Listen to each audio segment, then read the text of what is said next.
Good to see everybody and the familiar faces here today. Bring you greetings from Calvary, and as Nick mentioned, we're really proud of the internship that we formed, the leader that you have here today. But I had the opportunity the past 3 days to be with Nick. One of those was on the golf course, and there's one thing you can work on. That's to make sure he puts the bill in the front of his head rather than the back when he's playing golf. Cities Care Corp is a nonprofit organization that's been in existence for 32 years. Our mission is to preserve the independence of senior neighbors in Northeast Tarrant County. We provide 4 basic programs: transportation for seniors to routine medical appointments they otherwise wouldn't be able to make. From that, we had quality time advising years with our clients and identified other helping that they need with a Helping Hands program that we do minor home repairs. We build wheelchair ramps, we adopt a yard, and we have group service days that you folks have been involved with. Our third program is TLC Phone Friends, that we crack isolation by connecting seniors from the comfort of their home with the telephone. And the fourth program is a holiday outreach, and we collect gifts for the young at heart and deliver them to them over the holiday season. All of these services are provided by caring volunteers who provide their vehicle, their time, their gas, and their sweat equity. We do that for 11 communities: Holton City, Richland Hills, Hearst, Bedford, Euless to the south, up through Grapevine, South Lake Keller, and to the north, in the north. But Nick didn't ask me to speak about Mid-Cities, but rather, why would a community like Abiding Grace want to participate in an outreach with someone like Mid-Cities? I'd like to focus on 3 reasons. The first one is the organization. I'm proud to have been the executive director for the past 5 years at Cities Care Corp. To see the reactions from a senior who has a wheelchair ramp where mobility stability was an issue. To see the reaction of bridging generations with kids that come in and paint their house, trim their bushes, but more importantly, say hello and talk to them. I've seen the reaction of individuals who otherwise would not have made a medical appointment, but only because of a caring volunteer from Cities Care Corp. All of our services, as I mentioned, are provided by caring volunteers, and we don't charge for any of them. The second is, why would a group like Abiding Grace want to participate in an outreach? One of the examples I'll share is an individual, an elderly gentleman that stood back and marveled at the house that was being painted by the families of the church group.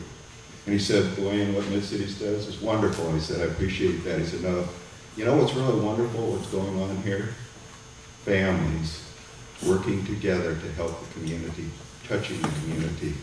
And if you want to know, you can talk to some of the folks that participated at Miss Teresa's house, did the landscaping, fixed the fence, but my favorite picture is the bear hug. The bear hug of Teresa giving it to Nick. Can you imagine that? What a memorable impression. Or Tom, the individual that you folks worked at last year, that loved the garden, but because of disability and his wife had dementia, could no longer take care of it. And the best way to describe that residence when they arrived was a jungle. But what a difference you made. Group involvement, I think, is important outreach that you all appreciate and cherish. But why does an individual want to participate in an outreach? Lee, I'm now preaching to the choir. If you want to know, ask Ken Mingus. I've seen him in action at Grace. If you want to know, ask Nolan, John, Debbie, Norma, and your efforts at the cemetery in your community. If you want to know, ask the Zeccachini family and all the efforts they've done out at the ranch, Briarwood, and all the signs that help them make part of those. But what a marvelous outreach that they have. Or ask the other individuals that participated in some of those efforts I shared with you. Or ask John Nelson, and the 23rd you'll have another opportunity to join him in Cities Care Corp. But quite frankly, the one I'm the proudest of is one of your members, Phil Hart, who was the Volunteer of the Year for Mid-Cities Care Corp and drove over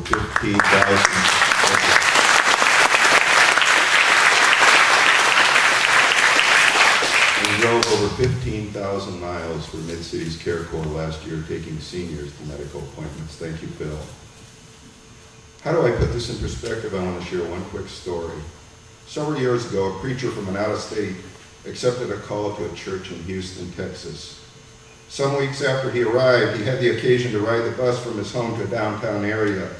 When he sat down, he discovered the driver had accidentally given him a quarter too much change. As he considered what to do, he thought to himself, "You better give that quarter back. It would be wrong to keep it." Then he thought, "Oh, forget it. It's only a quarter. Who would worry about that little amount? Anyway, the bus company gets so much fare and they won't miss it. Accept it as a gift from God and keep quiet." When he came to his stop, he paused momentarily at the door and then handed the quarter to the driver and said, "Here, you gave me too much change." The driver, with a smile, replied, "Aren't you the new pastor in town?" "Yes," he replied. "Well, I was thinking a lot lately about going somewhere to worship. I just wanted to see what you would do if I gave you too much change. I'll see you at church on Sunday." When the pastor stepped off the bus, he literally grabbed the nearest pole, held on, and said, "Oh God, I almost sold your son for a quarter." Our lives are the only Bible a lot of people will see.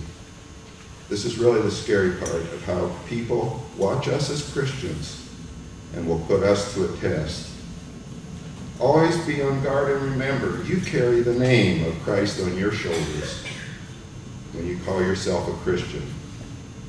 To the family of Abiding Grace, I'd like to say thank you on behalf of Cities Care Corp for your choir, voice, and song in helping us to outreach into the community. And I extend my congratulations to you for the voice and the chorus that you share within the community about the value of sharing your faith walk. Thank you.